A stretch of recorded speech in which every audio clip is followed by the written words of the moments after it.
네, 오늘 사사기 강해의 5번째 시간입니다. 오늘 함께 나눌 본문은요, 사사기 2장 16절, 17절, 18절 3절의 말씀입니다. 사사기 2장 16절부터 18절에 있는 말씀입니다.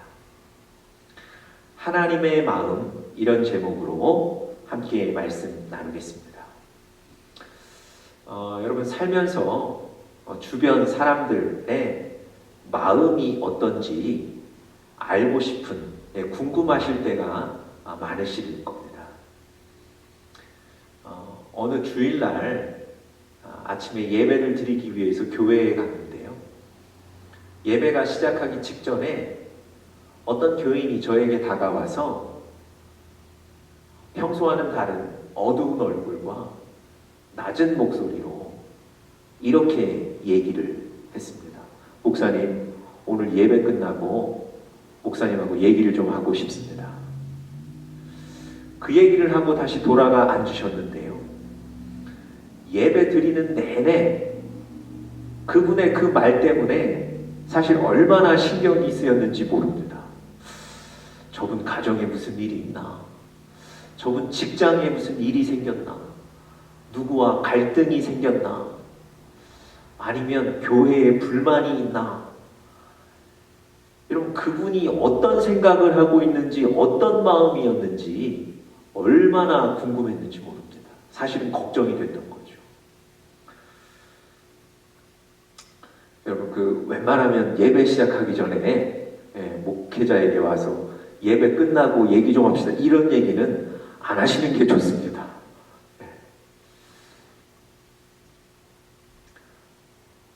여러분, 누군가 생일이 되었을 때 그 생일을 맞은 사람에게 선물을 사주기 위해서 무엇이 필요하냐고, 어떤 선물을 원하냐고 물을 때가 있습니다. 그러면 그 사람이 이렇게 대답을 하죠. 나 필요한 거 없습니다. 괜찮습니다. 여러분, 정말 필요한 게 없다는 건지, 아니면 당신이 내가 필요한 걸 알아서 사오란 얘기인지, 그 사람 마음이 얼마나 궁금한지 모릅니다. 꽃을 사면 좋아할까? 아니면 현금을 주면 좋아할까? 많은 고민을 하게 되죠. 특히나 이런 대답을 한 사람이 아내나 딸들이라면 고민은 더 되겠죠. 그 사람 마음이 어떤지를 참 알고 싶고 궁금해지는 순간들입니다. 여러분, 일상생활 속에서는요, 사람의 마음이 궁금한 것처럼 여러분들과 제가 신앙생활 하면서는 하나님의 마음이, 하나님이 어떤 마음을 갖고 계신지 궁금할 때가 참 많습니다. 하나님의 마음을 알지 못해서 매우 답답하고, 어느 때는 시험에 들고 어느 때는 실망하는 경우들도 있습니다. 역으로요, 여러분과 제가 하나님의 마음을 알면 담대해지게 되고요, 시원해지게 되고요, 힘을 얻게 되기도 합니다. 여러분, 신앙생활 하시면서 성경을 통해서 하나님의 마음을 아시는 것이 너무 중요합니다. 성경에 보시면 하나님이 이러한 자를 기뻐하신다, 이런 표현들이 있습니다. 그게 바로 하나님의 마음이거든요. 그 하나님의 마음을 알면 하나님을 기쁘시게 해드릴 수 있는 거예요. 그렇게 되면 하나님과 우리의 관계들이 더욱더 깊어질 수 있는 겁니다. 우리 신앙의 진보가 있는 거죠. 이렇게 하나님의 마음을 여러분과 제가 아는 것이 중요한데요. 오늘 사사기 2장 16절부터 오늘은 18절까지만 보지만 2장의 마지막 23절까지 보시면 하나님의 마음을 우리에게 보여주고 있습니다. 이 구절들 속에서요, 하나님의 마음을 보여주는 단어들 혹은 구절들이 3가지가 나옵니다. 그 구절들, 그 단어들을 중심으로 우리가 좀 말씀을 살펴볼 텐데, 오늘은 첫 번째 구절만 가지고 첫 번째 하나님의 마음이 무엇인가만 좀 살펴보도록 하겠습니다. 첫 번째 하나님의 마음을 알 수 있는 그 구절 단어는요, 바로 뜻을 돌이키심입니다. 뜻을 돌이키심. 오늘 본문 18절 제일 마지막에 보시면 하나님께서 뜻을 돌이키셨습니다. 이런 구절이 나옵니다. 이 뜻을 돌이키셨다는 구절을 그 NIV 영어 버전에 보면 relent라고 설명하고 있습니다. 이 relent라는 단어는 마음을 푸셨다, 마음이 누그러졌다, 뭐 이런 뜻입니다. 하나님이 어떤 상황에서 마음을 누그러뜨리셨는지, 하나님이 무엇을 향해, 어떤 대상을 향해 마음을 푸셨는지, 이런 부분들을 좀 구체적으로 살펴보면서 오늘 하나님의 마음이 어떤지를 여러분들과 함께 구체적으로 나누려고 합니다. 지난주 사사기 강의 4번째 시간에 이스라엘 백성들이 어떤 상황에 처해 있는가를 제가 설명드렸습니다. 대적들에게 늘 노략당하고 있고요. 또 대적들과의 전투에서 계속해서 패하게 되고요. 그 적과 꿀이 흐르는 그 가나안 땅에 들어갔지만 날마다 괴로움이 심해지고 있는 그런 상황 속에 이스라엘 백성들이 있었습니다. 여러분, 그들이 이런 상황에 있었던 이유는 하나님이 그들을 그렇게 만드셨기 때문입니다. 하나님께서 그들에게 징계하셨다는 거죠. 그래서 그런 하나님의 징계로 인해서 그들이 매우 괴롭고 어려운 상황 속에 처해 있었습니다. 그런데 바로 이어지는 오늘 본문 16절은요, 이렇게 시작합니다. 여호와께서 사사들을 세우사 노략자의 손에서 그들을 구원해 주셨다. 여러분, 15절까지는 앞서 설명드렸던 것처럼 노략당하고 패배하고 그래서 날마다 괴로움이 심한 상황에 있었는데 하나님께서 그들에게 사사를 세우셔서 그들을 그 어려운 가운데 건져주시고 살려주셨다는 겁니다. 여러분, 이 사사는요, 하나님께서 세워주신, 말하자면 지도자입니다. 아직 이스라엘이 왕정시대, 왕이 통치하는 시대가 아니었고요. 바로 그 전 사사시대거든요. 그래서 사사라는 직분을 세우셔서 그래서 그 직에 있는 사람이 이스라엘 백성들을 구원했던 겁니다.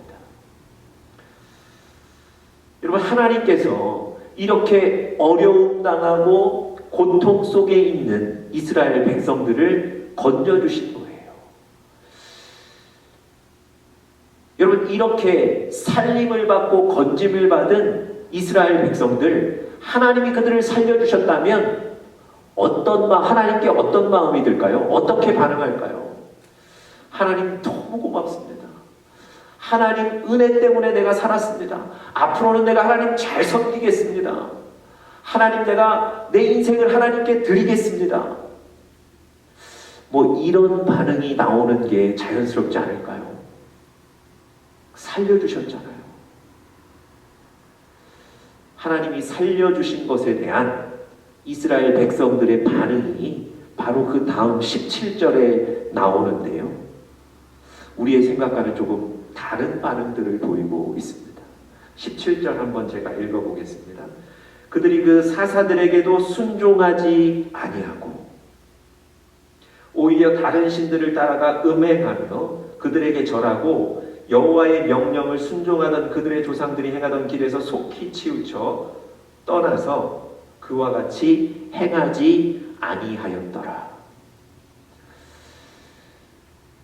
살려주신 그 하나님께 도대체 어떻게 이 고마움과 감사와 감격을 표현해야 될까? 여러분, 이런 반응이 아니고요. 오히려 하나님을 떠난 거예요. 날 살려주신 그 하나님께 가서 예배드리고 감사하는 게 아니라 그 순간에도 우상들 앞에 가서 절하고 감사하는 거예요. 말하자면 하나님께로부터의 관심이 떠난 거예요. 그리고 하나님께 순종치 않고 오히려 더 악해지고 멀어졌다. 이렇게 그들의 반응을 오늘 본문이 적고 있습니다. 여러분, 하나님께서 살려주셨는데 그 하나님 앞에 가서 고맙고 감사하고 그래서 그 하나님 붙잡겠습니다, 이런 반응이 아니고요. 살려주신 건 살려주신 거고 나는 나대로 살겠다, 뭐 이런 반응을 하는 거예요. 여러분, 오늘 성경은 이스라엘 백성들의 모습을 적고 있지만 사실은 여러분과 저의 모습이 이럴 수 있습니다. 하나님이 여러분과 저에게 베풀어 주신 은혜들이 많습니다. 그런데 우리가 감사하고 감격하고 그 은혜 갚아야 되겠다는 그 마음으로 사나요? 하나님으로부터 멀어지고 하나님 아닌 것에, 하나님 아닌 다른 것에 대해 관심을 들이고, 여러분 그렇게 살고 있지 않습니까? 우리도 이스라엘 백성들과 다를 바가 없는 거예요.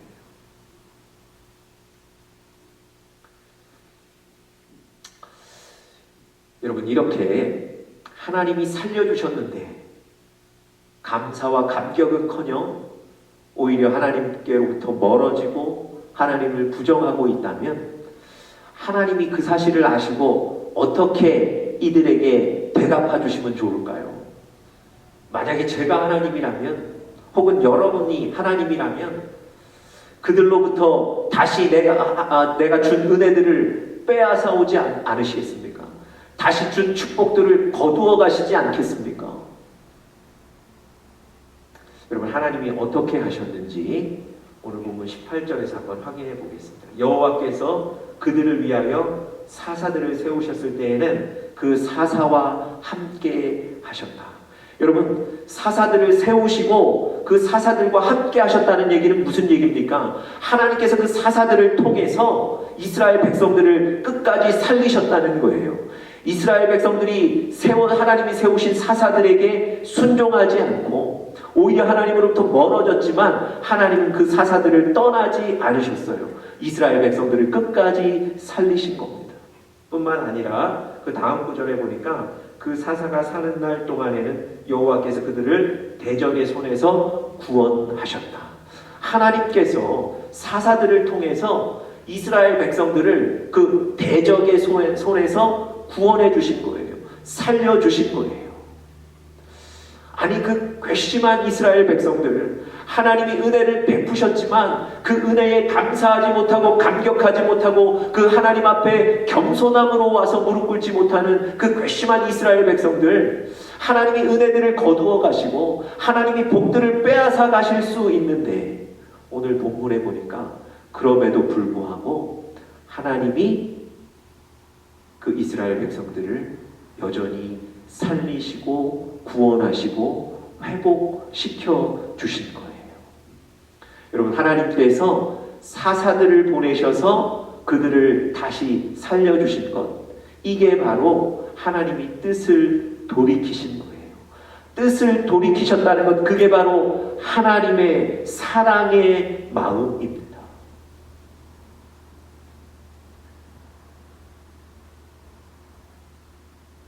왜 하나님께서 뜻을 돌이키셨을까요?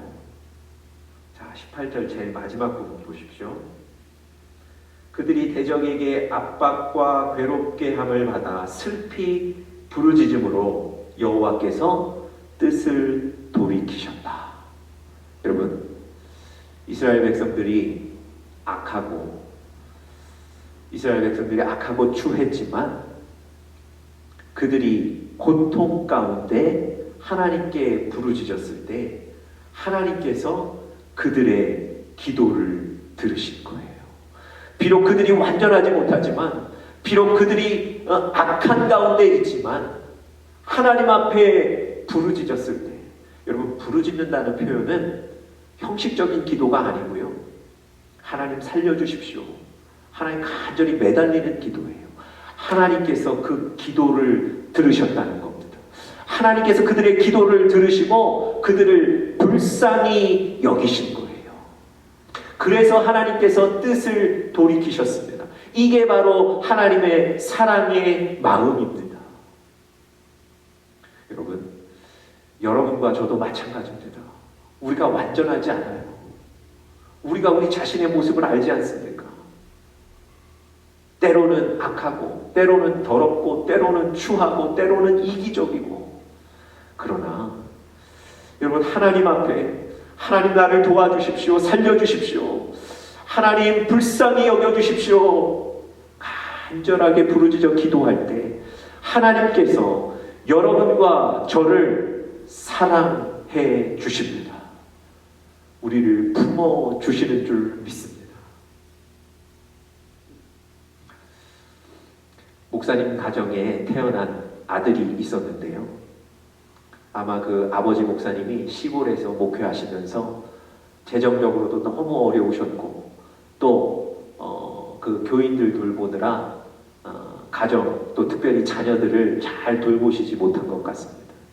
이 아들이 나는 커서 절대 아버지와 같이 저런 목사가 되면 안 되겠다. 난 목사가 되지 않겠다. 이렇게 생각을 하며 자랐답니다. 청년 시절에 그런 생각 때문이었는지 뭐 술에 빠져 살고 그렇게 좀 방탕하게 살았습니다. 그 청년이 이제 영국에 어학연수를 가겠다고 결심을 하고요.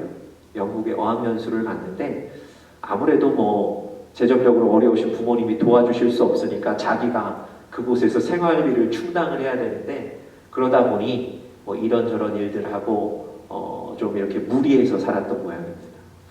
어느 날부터인가 다리에서 시작된 그 통증이 이 복부까지 올라오더랍니다. 통증이 너무 심하고 영국에서는 신분도 그렇고 치료할 수가 없어서 할 수 없이 한국에 나와서 이 병원 저 병원을 계속 다니면서 검사를 했는데 그 원인을 정확히 밝혀내지를 못했습니다. 그러는 사이에 시간은 많이 지나고요. 상황은 굉장히 악화가 됐습니다. 마지막 찾은 병원에서 빨리 수술해야 된다고 해서 아마 이 복부를 열고 수술을 시작한 모양인데 의사가 그 복부를 열고 깜짝 놀랐답니다.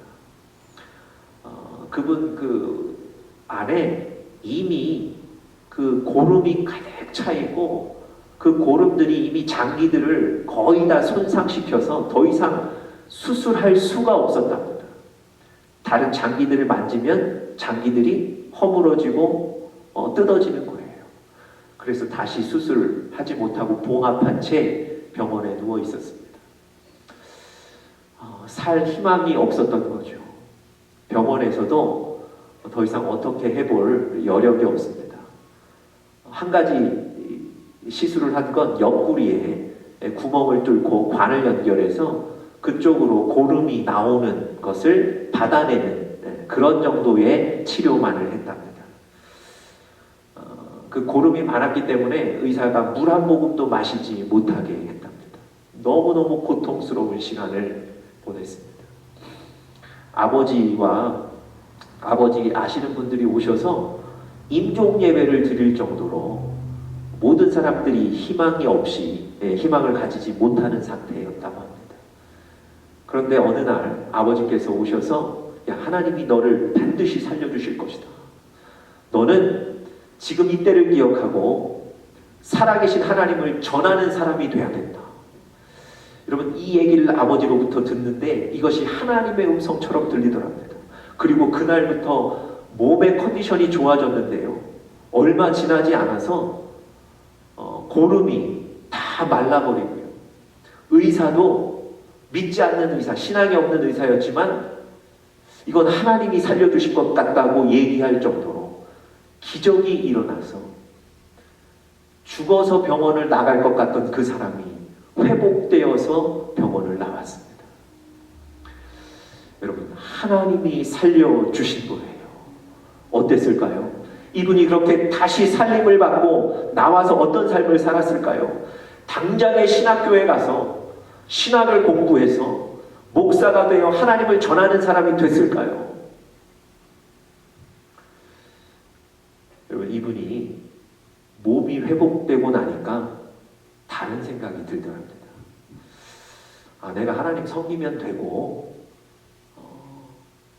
내가 꼭 목사가 되고 하나님을 전하는 사람이 돼야 되는가?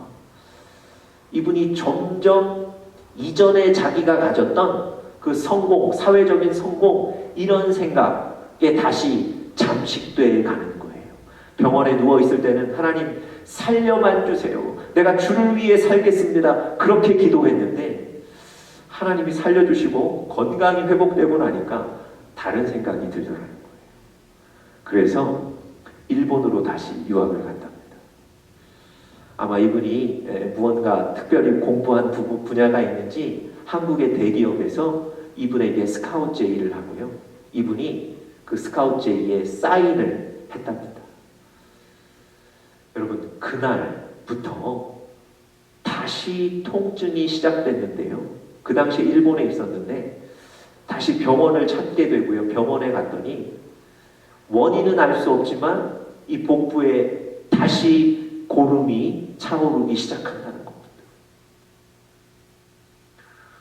여러분, 이분이 2년 만에 다시 거의 동일한 그 질병을 앓게 된 거예요. 그리고 다시 또 두 번째 수술을 합니다. 여러분, 하나님께 살려달라고 기도했고요. 하나님이 살려주셨는데 그러면 정말 내 인생을 드리겠다고 약속했고, 아니 그럴 것 같은데 하나님 살려주시고 건강하고 나니까요, 다시 내 생각이 나는 거예요. 다시 내 계획이 떠오르는 거예요. 다시 하나님으로부터 멀어지는 겁니다. 여러분, 제가 이분 소개해드리는 이유가 뭐겠습니까? 야, 어떻게 사람이 그럴 수 있나 비난하려고 하는 게 아니고요. 우리도 똑같다는 겁니다. 하나님이 여러분과 저에게 주신 은혜의 형태와 모양은 다 다르죠. 분명한 것은 하나님이 여러분과 저를 은혜로 살려주셨다는 겁니다. 하나님이 은혜를 주셨고 축복을 주셨기 때문에 지금 여러분과 제가 이 삶의 현장에서 가족들과 함께 살아가고 있는 거예요. 그런데 어느 순간 불평과 불만이 넘쳐납니다. 그리고 하나님을 따라가지 않고 내 자신의 생각과 경험과 지식을 따라갑니다. 어느 순간부터 하나님과 멀어져 있습니다. 감사도 감격도 없습니다. 여러분, 우리가 지금 제가 소개해드렸던 그분과 우리가 동일한 거예요. 여러분, 이게 바로 인간의 미련함입니다. 동시에요, 이게 우리 사람의 무서움입니다.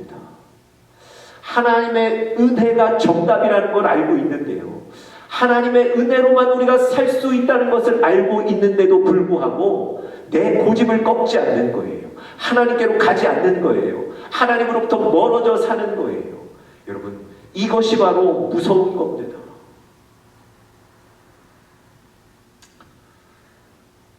예수님께서 이 땅에 빛으로 오셨다고 얘기하셨습니다. 이 땅에 있던 사람들과 이 땅의 모든 환경들은 어두움이었어요. 여러분, 어두움 가운데 빛이 비춰지면 그때서야 비로소 내가 어디로 가야 되는지, 누구를 만나야 되는지, 어떻게 해야 살 수 있는지가 보이는 거예요. 그런데 여러분, 성경에 보니까 어두움이 빛을 싫어했다 그랬습니다.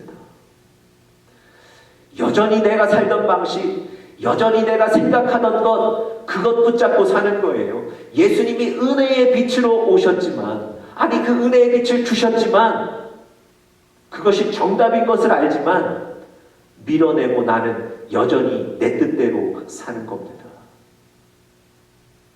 여러분, 오늘 여러분과 제가 하나님의 마음이 어떤지를 분명히 알았습니다. 하나님은 우리의 그 연약함, 우리의 악함,